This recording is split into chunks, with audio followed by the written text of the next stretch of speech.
Queridas, muy queridas amigas y muy queridos amigos, para hoy, en estos minutos con el Chapo, les tengo pues unos comentarios, una reflexión sobre lo que es la realidad versus la ficción. A ver qué les parece. Ahí les voy. Eh, En una determinada escena de uno de los episodios de una serie de televisión de corte policíaco que recientemente estuvimos viendo mi esposa y yo, una mujer detective le dice a su compañero de equipo: la mafia no es un cáncer, por cuanto el cáncer se puede curar. La mafia es un virus al que no podemos curar y al que cuando mucho podemos aspirar a controlar. Cierro las comillas. No obstante que esta afirmación proviene de una serie televisiva de ficción, tiene sin embargo mucho de verdad. Si sustituimos la palabra mafia por el término crimen organizado, tendremos el escenario exacto al que podemos aplicar la afirmación de la detective en el contexto nacional. Coincido plenamente con lo dicho por la detective. El crimen organizado en México y en el mundo entero no es un cáncer, sino un virus incurable, aunque controlable. Y eso bajo la condición de que exista una voluntad política a prueba de todo en los gobiernos y en las autoridades. Especialmente es a prueba de todo, especialmente a prueba de la corrupción que genera el delito organizado en todas sus formas. En este país en que vivimos, envirulado, confuso, sumido en una serie de crisis políticas, económicas y sociales que se han vuelto crónicas, y permanentemente inmerso en profundos y al parecer irreparables conflictos y enfrentamientos, la realidad y la ficción con gran frecuencia se confunden y aparentan ser lo mismo. La corrupción ha sido y sigue siendo el factor principal, el denominador común dentro de la fórmula de la amplia y profunda descomposición social que prevalece tanto en el gobierno como en la sociedad en su conjunto, hablando de México.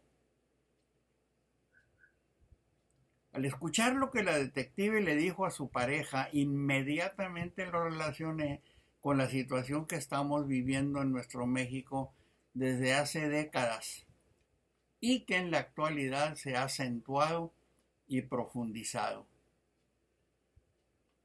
¿Qué es en realidad? ¿Y qué es la realidad y qué es la ficción en nuestro país? Si es que podemos hablar de realidad y de ficción en los tiempos y circunstancias actuales. ¿Cuál es una y cuál es otra? ¿Y dónde se encuentra la tenue línea virtual que las separa? Bueno,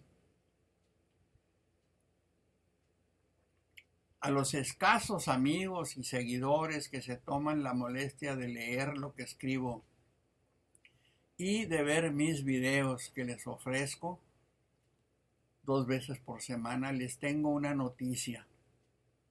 A ustedes les corresponde decidir si es buena, es mala o todo lo contrario. Desde hace más o menos 100 años, la cruel y desnuda realidad nos dice que los mexicanos hemos estado viviendo una ficción absoluta. Nada es lo que parece y todo es parte de una mentira que no tiene paralelo en ninguna otra parte del planeta. Y esa increíble pero muy real situación se origina en dos grandes protagonistas. Por un lado, los sucesivos gobiernos que hemos tenido a partir de la revolución y los ciudadanos que habitamos este país. Los gobiernos del PRI, del PAN y actualmente de Morena se han encargado de crear para nosotros una realidad ficticia, valga el contrasentido. Y nosotros, animalitos dóciles y profundamente manipulados, hemos caído redonditos en el juego perverso de la realidad ficción, made in Mexico desde hace un siglo. Pero el momento cumbre llegó con el triunfo de López en la elección 2018.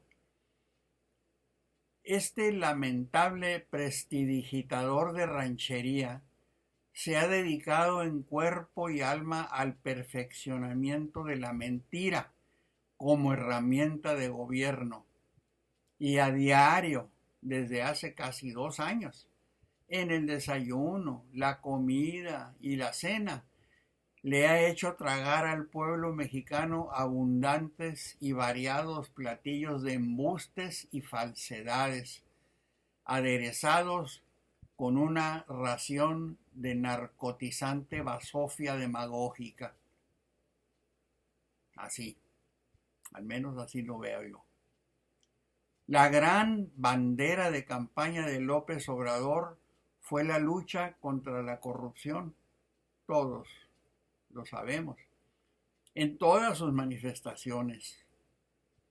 Una bandera de vivos y atractivos colores, lo suficientemente resplandecientes como para encandilar a la masa incapaz de analizar y discernir entre lo que es realidad y lo que es ficción.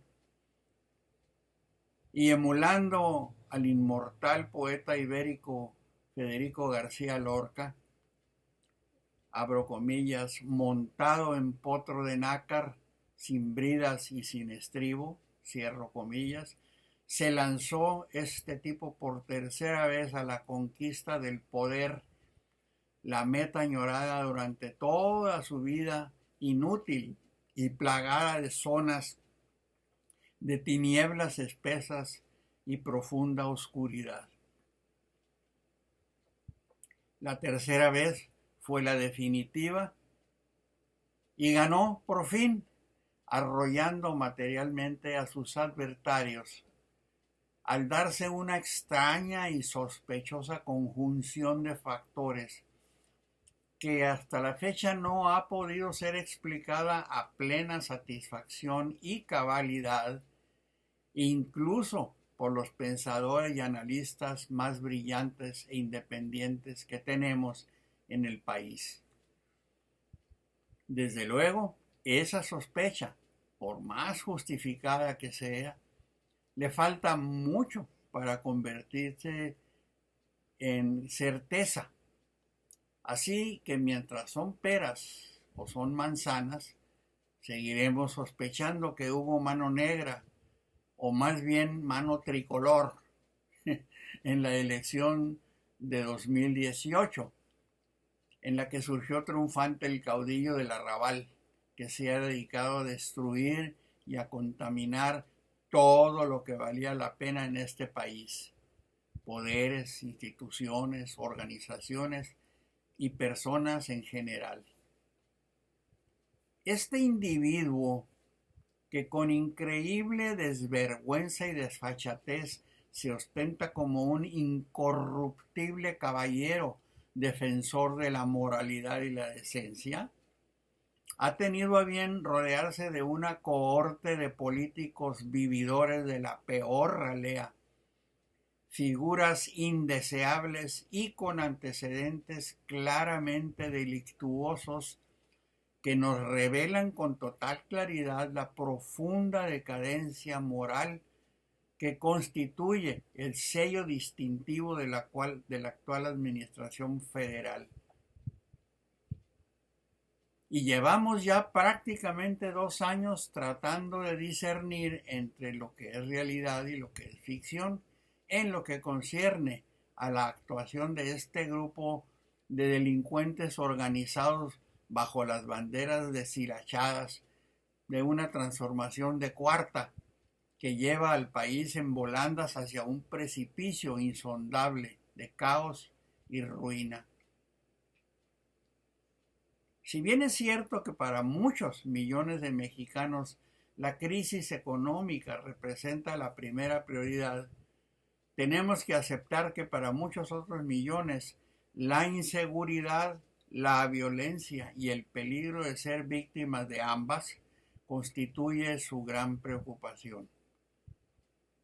No digo que esté descubriendo yo el hilo negro al decir que la inseguridad y la violencia se han enseñoreado en nuestro país desde hace cuando menos 15 años.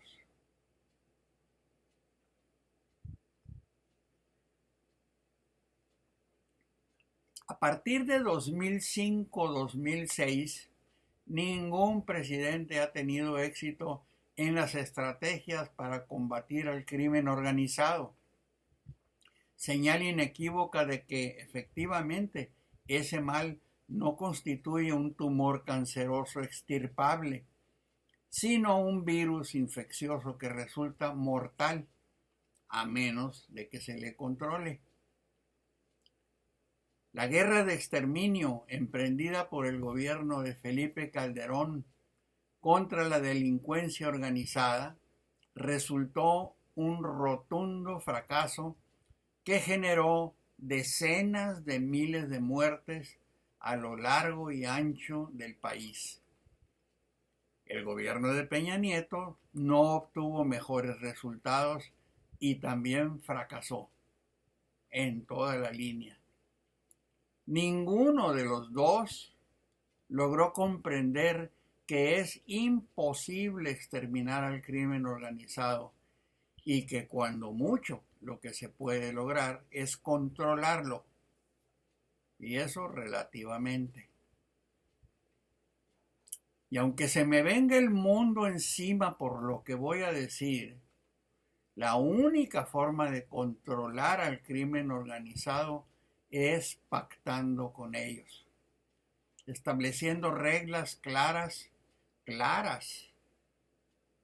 que permitan que los delincuentes sigan haciendo su negocio siempre y cuando respeten los límites establecidos, de manera que la sociedad resulte lo menos afectada posible por sus actividades. Sabemos perfectamente que eso han venido haciendo durante años en los Estados Unidos, donde los gobiernos de las ciudades, sobre todo, pactan con los cabecillas de las organizaciones criminales que se dedican al tráfico de sustancias enervantes, estableciendo la regla de oro de no pasarse de la raya. Hay redadas y aprehensiones y esporádicamente ruedan algunas cabezas, pero todo ese show forma parte del acuerdo establecido entre las partes.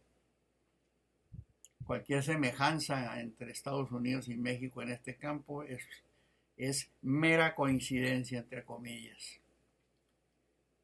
El virus infeccioso se sigue esparciendo de manera incontenible y el tráfico de estupefacientes y su descontrolado consumo siguen siendo el gran negocio que siempre ha sido y se mantiene navegando viento en popa gracias a una impunidad casi total y al contubernio que toda la vida ha existido entre los capos que comandan los diferentes cárteles y las diversas autoridades, los políticos más encumbrados, las diferentes corporaciones policíacas y de un tiempo a la fecha, incluso los altos mandos de las Fuerzas Armadas. En medio de esta complicada y alarmante situación, que además ha sido ampliamente diagnosticada por los expertos en la materia, llega López con su absurda y contraproducente estrategia de abrazos, no balazos, con la que pretende hacer desaparecer a los grupos de criminales que brotan como esporas y hacen y deshacen con total impunidad ante los ofrecimientos de amor y ternura de parte del gobierno federal. Los datos y las cifras oficiales nos revelan con irrefutable claridad que el fracaso de López en materia de combate contra la inseguridad y el crimen organizado es infinitamente peor que los fracasos de Calderón y de Peña. El fracaso de López Obrador en materia de seguridad pública corre al parejo con los fracasos tremendos en la economía y las finanzas públicas, en la salud, en la educación, en la aplicación de la justicia y en prácticamente todos los renglones de la administración federal que podemos considerar como totalmente fallida. Ninguno de los integrantes del gabinete de inservibles floreros escapa al severo juicio público que se emite con base en el desempeño de sus actividades y responsabilidades. Desde Olga Sánchez Cordero, titular de la Secretaría de Gobernación, hasta Irma Heréndida Sandoval, flamante titular de la Función Pública, pasando por Arturo Herrera, el de Hacienda, y Zoé Robledo, el del IMSS, y con énfasis especial en nuestro paisano Alfonso Durazo Montaño, responsable de Seguridad y Protección Ciudadana, que sin lugar a dudas ha resultado el peor fracaso de todos en el rubro que tal vez sea el más importante, por cuanto atañe a la seguridad pública en la totalidad del país, la cual es un verdadero desastre. Sin embargo, López Obrador revela su inaudita estulticia al insistir en no deshacerse de ninguno de esos inútiles funcionarios y lejos de ello, como acaba de suceder con Alfonso Durazo en la reciente visita que realizó a Sonora, ante la incredulidad y el escepticismo de propios y extraños, se dedica a darles un espaldarazo político, cubriéndolos de elogios y ponderando una serie de méritos públicos y de virtudes personales inexistentes, excepto, claro está, en la mente desquiciada del escarabajo pelotero de Macuspana. Y en el inmundo vodevil de la realidad versus ficción y de la ficción versus realidad, el dantesco espectáculo sigue a diario y en todos los rincones de este México, que no siente tanto lo duro cuanto lo tupido.